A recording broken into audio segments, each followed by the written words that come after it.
Hi guys, we're going to read chapter 24 today, Snow, in our book Loser. The flakes ride in the fringe of the northwest, sailing high over Heatherwood before springing toward the tarper roof of the flies over the half Hunk Hill and Eve's Hoagie Hut and the post office, and makes a beeline down Willow Street, and on the grass and the asphalt sprawl of Monroe Middle School dances for the moment outside a second-story window that leaps through the sprouting, and as it finally tires all the way down and falls on the roof. In the classroom below, an eighth grader looks up from the paper where he doodles. He sniffs, he cocks his head, he looks out the window, squints, and he says, "Snow!" Within seconds, the whole class knows it's only flurries. That's just the start. Could be a blizzard, snow tomorrow. Pray, pray, pray. By lunchtime, everybody's excited to see the flurries. Snow, snow, snow. That's all it's going to do. It's tricking us. It's not sticking. It is sticking. Look at the ground. By seventh period, a new wind has fallen from the south, and it blows through. The sky is white and still rats, but the school day ends with wet, flat flakes that splat on the students' upturned faces. Snow day, snow day, snow day. They yell with their heads in the air. Zinkoff loves school, but he loves snow even more. Today he looks like he's excited. As he steps out from the bus near his home, he sees that snow is sticking. The sidewalk's already white.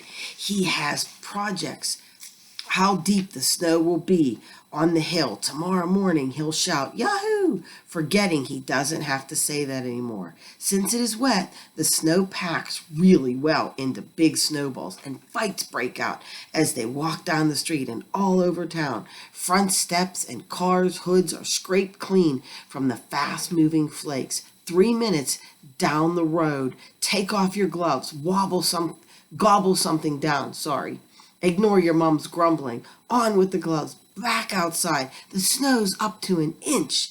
It's dark by now, and there's something about snow falling under the streetlights that makes the kids stop and look. But not for long. Snowballs fly out of the darkness through the flakes falling in the tents. The first snowplows come rumbling through, except it's not a snowplow. It's a tank.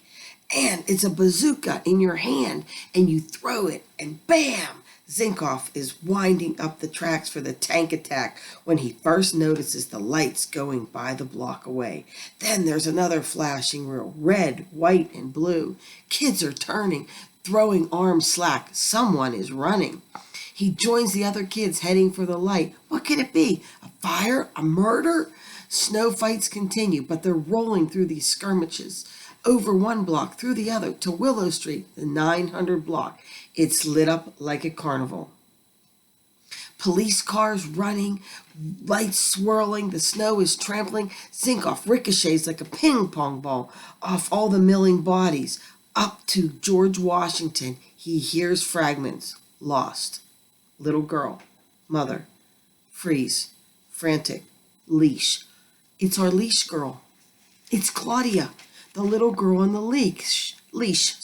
She's lost. For some reason, he's not surprised. He imagined her sneaking off when her mother's back is turned. He imagines her squirming out of the harness and flinging away the leash, throwing her arms in the air, yahoo, and bolting through the snow. The lights of clustering brilliant streets shine on Claudia's house. He thinks he sees her mother of the mob on the front steps. He hears someone cry out. He pulls off his gloves. He has to do it one finger at a time. It's not easy because his gloves are icy and wet. The gloves are all soaked through because he's been throwing slush balls for a very long time. He pulls off the gloves and reaches in his tiny pants pocket, and he takes out his lucky stone, Claudia's gift, the pink petrified clump of bubblegum. He rolls it in his cold fingers. He remembers a conversation with Claudia's mother. He remembers her saying something funny about being run over by a chicken. He remembers her saying that Claudia even started complaining about her leash that they would have to have a chat about what to do next. He wonders if Claudia complained or did she just skip off and run away. He returns the lucky stone to his pocket. The lights are spilling across his eyes. He's begun to pull his gloves back on, but the gloves colder than he remembers. He stuffs them in his coat pocket and discovers there's no warm place now to put his hands. He takes the gloves from his pocket and stares at them. He appears to be blushing and the red light spinning. He stacks the gloves in a nearby spot and he lays them on top of the steps nearest the house. He starts walking. Hey, Zinkoff, come on. The other kids are battling away. Snow warfares are happening and the police lights are going off. It seems like the whole town is either on the street or staring in the window. Everyone is carrying flashlights. The night and the eyes of people are looking for a little toddler in ski pajamas. Mommy, can I look too? The 800 block is filled with busy people looking for the little girl. 2 more blocks he goes and he's alone. The words that have been inside him from now on come out in a whisper. I will find her.